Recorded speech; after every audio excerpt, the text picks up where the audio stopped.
Does refusing to hire a Holocaust denier as a member of Harvard's history department faculty count as an ideological litmus test? I'm going to ask you two really quick questions. Do you think that Holocaust education in our schools is a DEI program? There's no card for that. That's just yes or no. I can look at it whatever card I Holocaust choose. education, Thank is you it a very DEI? much. You can have a press conference to say whatever you want. I just need a quick answer to Your this. soliloquy Is very Holocaust, informative. because this is my time, is Holocaust education a DEI program? No. Is African American Studies a DEI I program? think I answered that with one I'm of the asking other it again. cards.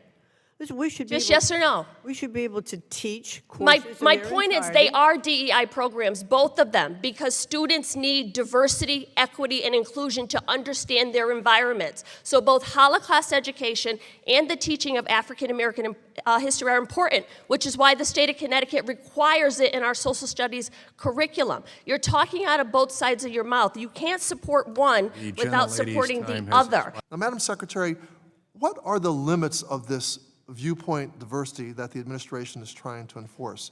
Under these demands, for example, would the Harvard government department be compelled to hire faculty that believe the 2020 election was stolen? I believe that there are rights to freedom of speech, but on campuses and universities of colleges and universities across the country, freedom of speech should be allowed. There should be open debate. There should be different viewpoints. But I'm not asking you a question about freedom of speech here. Madam Secretary, I'm asking you about the limits of viewpoint diversity cited in this letter. Would the government department be compelled to hire faculty that believe the 2020 election was stolen? As an example of viewpoint diversity. However, one of the things that Harvard Crimson, and by its Okay, own I think you don't really have an answer, so I'm going to move on to other 3% of questions. Maybe we can conservative clarify by other questions.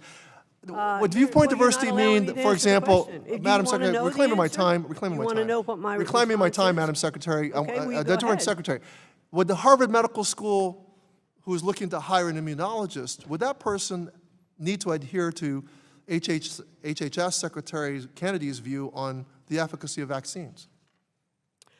Listen, we all know that we should have our universities look at what all the programs I don't think are. you and really the thought through this the political viewpoint diversity ideology issue. that you're trying to put forth is a false narrative. Okay, does refusing to hire a Holocaust denier as a member of Harvard's history department faculty count as an ideological litmus test? I believe that there should be diversity of viewpoints relative to teachings and opinions on campuses.